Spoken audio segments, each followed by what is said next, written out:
I wrote a book. This book would never have been written without the influence and support of one extremely important man, none other than Mr. Martin Gerrish, the founder and president of Octet One Productions, Inc. He was much more to me than the two titles he successfully held for 20 years. Martin was my mentor and friend. My first introduction to Martin took place in 1990 when I stopped over at the Grove Playhouse, which he had just established within the last year. I was told by other actors within San Diego that he was the one director you wanted to work with. Once informed and seeking to learn from the best, I opened the front doors to the theater and entered the foyer. Immediately, my attention was drawn to my left, and there, standing in front of the Gertrude Stein set, was open-jawed actor Pat Melke and Martin Gerrish. He was tall, sophisticated, a seasoned veteran of the stage, and he was glaring at me as if to ask, "What the hell do you want? Can't you see I'm rehearsing?" I promptly made known my intentions, and he gruffly hurried me on my way, advising, "Come another day when we're not rehearsing."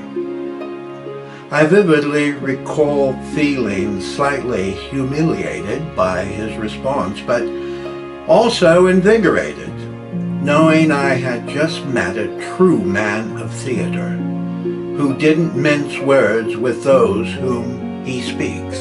I was currently performing in No Cowards, Bly Spirit at Onstage Productions.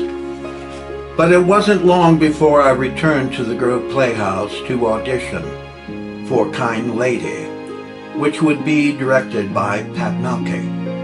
I was cast as a wily petty criminal and grossly unattractive Mr. Edwards. It wasn't until late in our rehearsal schedule that I shared a short conversation with Mr. Gerrish. I had a few moments off stage and was preparing a cup of coffee when he entered the small theater kitchen. He too grabbed a cup and calmly poured it full of hot coffee, and without even a slight gaze, nonchalantly commented, "I like what you're doing out there." Taken back, being somewhat in awe of him, I replied, "Thank you." He then walked from the room, leaving me quietly asking myself, was he talking to me?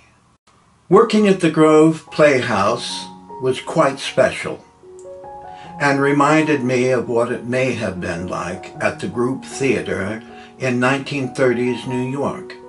It was a committed community of actors and directors who placed the integrity of the production above all else. Finances are always necessary, but at the Grove Playhouse, it was all about the play and nothing else. Martin Gerrish was originally from Maine.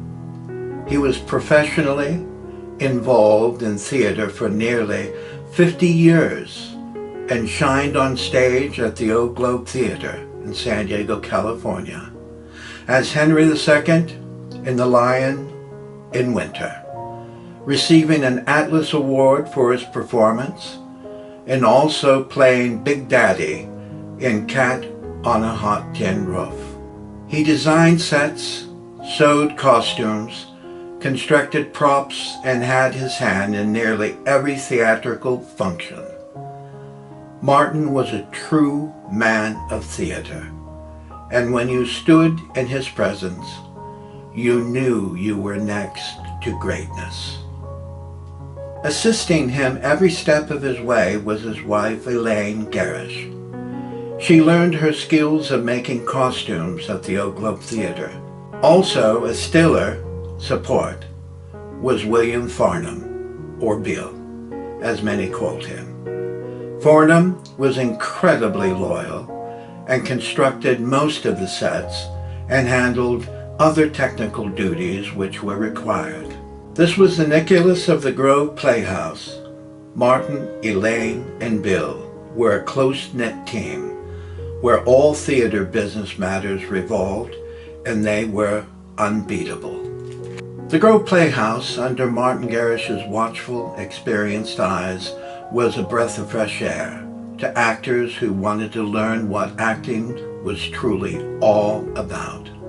Having read up on Lee Strasberg's New York Actors Studio in the earlier years of the group theater, which lifted the teachings of Stanislavski's method system, had been well ingrained in my mind, and I felt privileged to be in a similar atmosphere. Surrounding me were a group of committed actors. There was Catherine Faulkner, Donald Pugh, Pauline Whitaker, Betty Matthews, Trina Kaplan, Tim West, William Farnham, Doug Reger, Terry Orr, and many others. The theater had a little under 100 seats, but that was the beauty of working there. It was never about the box office or size of attendance. Martin and his board of directors always chose plays of substance, where actors could really dig in deep and directors could explore the very essence of what the playwrights originally intended. It was always about the craft of acting and never about the sound of applause. In many ways, Martin Gerrish was our Lee Strasberg. Whenever he walked into a room or entered to direct a rehearsal, people were instantly aware of his presence. He had an air of intelligence and theatrical knowledge that reached deeply into the past. When he spoke, his words were well chosen, precise in reason, and with appropriate imagery to convey his intended meaning. He wasn't an inspirational speaker, motivating actors into a frenzy of excitement, but rather a confident and well thought out teacher of theater. His stature alone convinced you that he firmly knew what he was talking about. With Martin Gerrish, you either loved him or hated him.